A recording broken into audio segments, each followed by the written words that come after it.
Hey, what's up? This is Acrobat Reader here. Isn't it weird how fashion news sites never seem to describe anything negatively? We hear a lot of essential items this season, or this new drop could be the hottest thing in 2023. And very little, this brand just dropped some totally forgettable clothing, you should ignore it, and here's some other stuff you could look at instead. Fashion writers aren't fashion critics, but fashion promoters and marketers. Why did that happen, and is it a problem? I want us to think about how this content trains us to think about clothing in certain terms, overvaluing some characteristics and undervaluing others, and makes us more reliant on consuming more content to develop our knowledge, rather than freeing us to think for ourselves. And by the end, you'll get to feel smarter than all your friends. So with that in mind, let's talk first about the death of fashion criticism.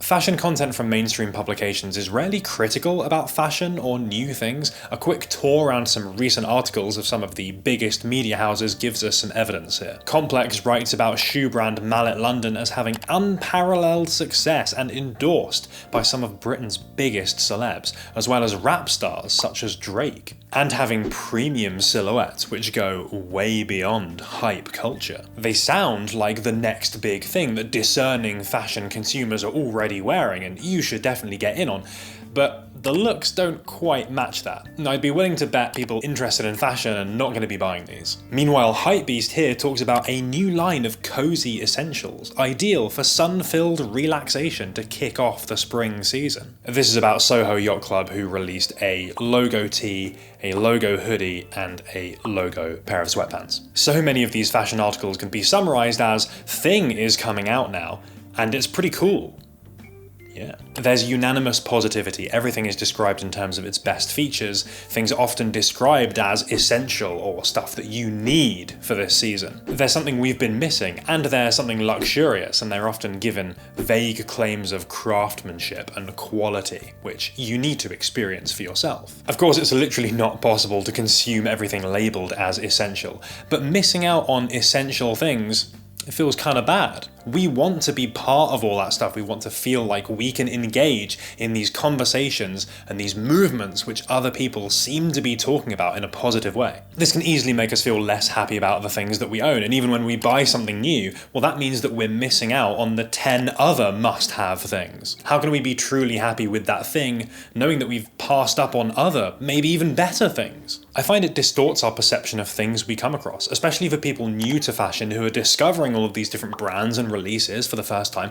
Well, they're going to be relying on people who they feel are subject matter experts. They want someone's opinion on all of these things who is experienced in this stuff, who has a more developed taste. But when everything is super positive, not only does it become very difficult to separate the good from the mediocre, but also the leveling of everything to the same pedestal is kind of a misrepresentation of the fashion landscape. You want the content to reference the differences between those kinds of brands so you can understand what fundamentally makes them different or interesting. We might put unnecessary value on this writing and end up buying things that we didn't really want because they sound so good. I mean, who wouldn't want slick designs and a minimal yet bold aesthetic? Why does this happen though, and why are writers, online magazines, big social accounts not willing to be critical of clothing or even impart their own viewpoint onto this stuff? First is the writers themselves. Not everyone is a fashion-wizened, beard-stroking genius that's been hanging around this stuff for many years.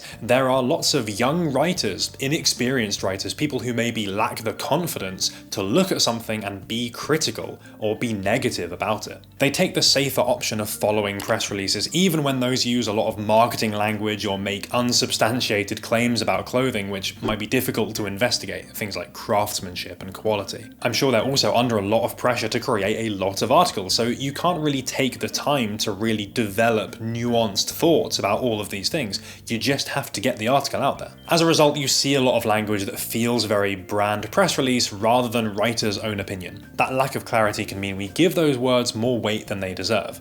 I think when looking at this stuff, it's important to remember that you're basically looking at marketing content from the brand. That doesn't mean that these kinds of press releases and news articles are completely useless, but it also means it's neither truth nor highly researched opinion. I came across a thread from Dye Workwear on Twitter which makes reference to this in the context of luxury and handcrafted footwear, which really resonated with me as I was writing this, and it makes some similar points. Second is financial interest, and I'm not going to go all conspiracy theory on you and suggest that every positive article means there's money being exchanged under the table. Paid content does exist, but it's marked as such. Affiliate revenue, though, can be a pretty strong revenue driver for these kinds of media houses. It's essentially where links are embedded in articles and those links are monetized. So if you click on them, the website will then get a commission if you end up buying anything. Often affiliate teams and writers are different, so it's not like someone gets told you have to write a positive review about Adidas Sambas right now because we reckon we'll get some link clicks and sales off it. It's more that the journalist will write up an article and then the affiliate team comes in and they will put all the links in the relevant places so that that article can be as efficient as possible at generating revenue. Making lots of things sound cool is going to be better for business than making lots of things sound terrible. Writing up that article about 10 reasons why you shouldn't buy Nike anymore in 2023 is pretty much a dead end as far as affiliate revenue is concerned. Unless you pivot to doing the New Balance plug at the end. That could work, but look, you get my point. Going on a quick tangent, I don't want to be the guy who says the worst examples of things can always be found on TikTok, but the worst example of this can be found on TikTok. The TikTok shop turns normal people into affiliate marketers through those shop links, and unlike those big media houses, there's no separation between the person making the content and the person monetizing it and getting that direct revenue. They have a really strong interest in wanting you to impulse buy something before you swipe away, and I really don't like the way they tend to go about this. Often they'll describe things like, so I finally tried out the viral dress that everyone's been talking about, or you've gotta try these t-shirts, here's my review of them. They present themselves as giving the honest review from a real person, while simultaneously presenting it as some essential item or something that everyone else has already bought and you simply must get on this train, provided it's good, of course, which they no doubt will say it is. I'm not just saying this because I want people to buy and stuff. This is the best thing I've ever bought from TikTok shop. I do notice that it sounds out quite a lot, so it's obviously very popular, and it's popular for a reason, like, trust me on this. That disconnect really annoys me, and it's definitely something to be aware of when you're looking at things, especially transactional content on TikTok.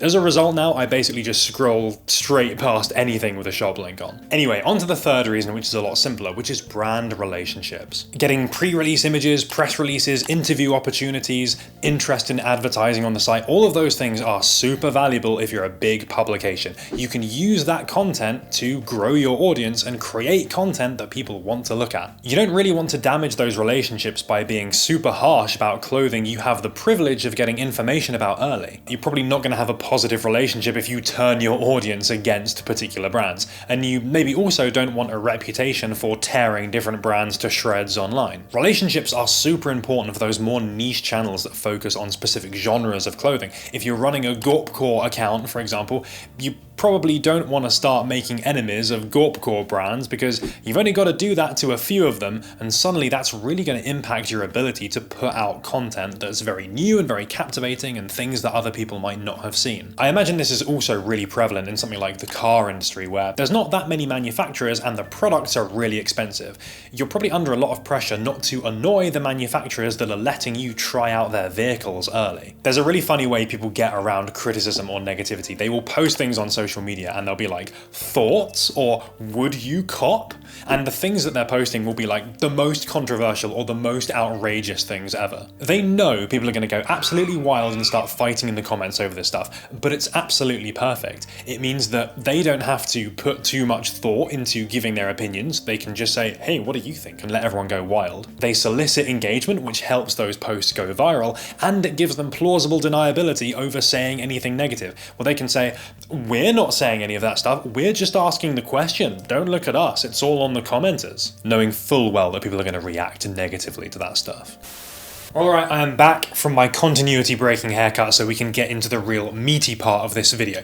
Apart from big fashion media pitting us against each other in the Instagram comment section like dogs, what is actually the problem? What's going on here? The prevalence of article after article, post after post, which talks about clothing only in terms of its physical characteristics and really bigs them up as desirable and consumable luxury objects. The obvious answer is overconsumption, of course, which we've covered in previous videos, and this is by far the only type of content contributing to it. The more date-fueled, PR-driven content we're hit with, the more times we're hit with that suggestion to buy now.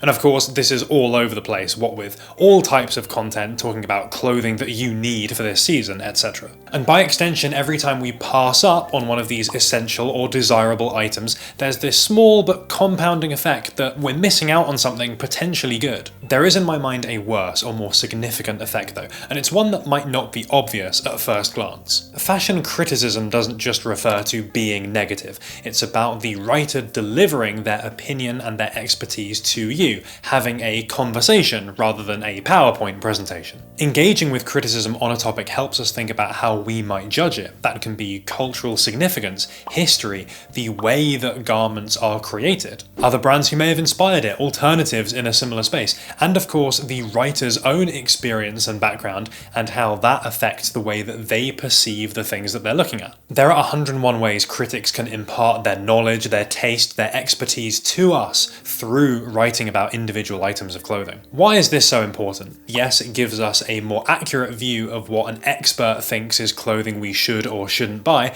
helping us to make smarter purchases, but more importantly, this kind of criticism gives us the tools to analyze and criticize clothing for ourselves. We learn through their work what sorts of things are worth thinking about. What makes an item cool or trendy or timeless or high quality? What are the constituent parts of those descriptions? Rather than us just being told, this is quality or this is luxury streetwear. It's true, each PR article, each release post gives us a little fashion morsel to eat where the only piece of knowledge we take away is this thing exists. We build up knowledge of fashion purely in terms of new consumables, what's in the Fortnite store this week. And yeah, it's great to know about new things that are coming out, but if that's the only way you receive information about fashion, you're going to end up with this reductionist view that clothing is basically just wearable Funko Pops, and you get sad that mum won't buy you the latest coolest one from the store and you can't have tendies for dinner. What I mean is that type of content teaches us that fashion as a hobby is just about consuming or not consuming it, but fashion criticism gives us a little bit more where we can learn to appreciate things that we're looking at in their own right. We can value the artistic process of that clothing's creation. Despite my usual wardrobe, I actually like looking at a pretty big range of different types of fashion and clothing items. Even learning about archive pieces which might inspire new fashion today, even if I have no intention of buying either of those things. It's just interesting and cool to see how those relationships change and how one item and one thing can inspire another. And especially DIY projects of individual creators. I know some people take the attitude of, well, I can't buy this thing, so what's the point me looking at it? But I feel like that kind of content should be valued higher than regular fashion release stuff rather than lower. Without true criticism, it also becomes very difficult for us to develop our own taste and become knowledgeable about fashion in a more conceptual sense. Because the second we stop scrolling this endless feed of release information, well, that's the second our fashion knowledge starts becoming less relevant. If this stuff doesn't teach us any critical thinking skills, it just keeps us coming back for more. We want to stop that fashion interest bar from decaying. Oh, and another issue, the constant focus on new releases keeps us in that mindset that newer equals better. Everything more than a few days old just starts getting pushed to the bottom. That easily makes you think, of course, that the clothing you already own, the older stuff, is inherently less valuable than what is new and what's coming out now, what's on the horizon. In reality, often older items are more interesting precisely because they haven't been all over social media. I mean, when was the last time you saw this t-shirt on anyone else? For that reason, I would love to see more long-form videos, articles, etc. about clothing and fashion, and I would encourage you to keep in mind that this cop or drop style fashion media doesn't paint us the full picture. It's a heavily PR curated one. Just being aware of that, I think, is really helpful in avoiding how it can make us feel about clothing, and that purchasing stuff is the only way of engaging in the hobby. I can also give a few suggestions of things that I've enjoyed recently. Over here on YouTube, we've got things like Understitch, Fashion Lover 4, who talk about the context and history of clothing, which I think is really interesting. I've been enjoying Dye Workwear on Twitter as well. They talk a lot about clothing tradition, how it's made, craftsmanship, helping us to appreciate those kinds of things more in a historical sense. Over on TikTok, we've got people like Mark Boudelier, who makes fun of clothing and parodies consumption-obsessed content as much as he introduces things that he does like. As I said earlier, I'm not here suggesting these press releases and the kind of low-effort pieces of content are necessarily a complete waste of time. They can be a really valuable source of new release information. I really like checking out new stuff, but like everything, it's content which has its negative implications for us as well as potential positive effects. By identifying and articulating the negatives, it can help us take those valuable parts while sidestepping the potentially bottomless pit of feeling like the clothing that we own just isn't good enough, and we always need to be buying more, and we never really learn how to think for ourselves. Was that an unhinged rant, or did I have an actual point? Would love to hear your thoughts on this topic in the comment section below, and if you've got any suggestions as well for high effort fashion criticism or more niche writers that you've been enjoying, then would definitely love to hear some examples of those. I'll be back very soon with another video. Would love to see you there. Make sure you subscribe so you don't miss out on it. There's going to be some more fashion criticism on more conceptual based topics, I suppose. Keep an eye out for that. I'll see you soon.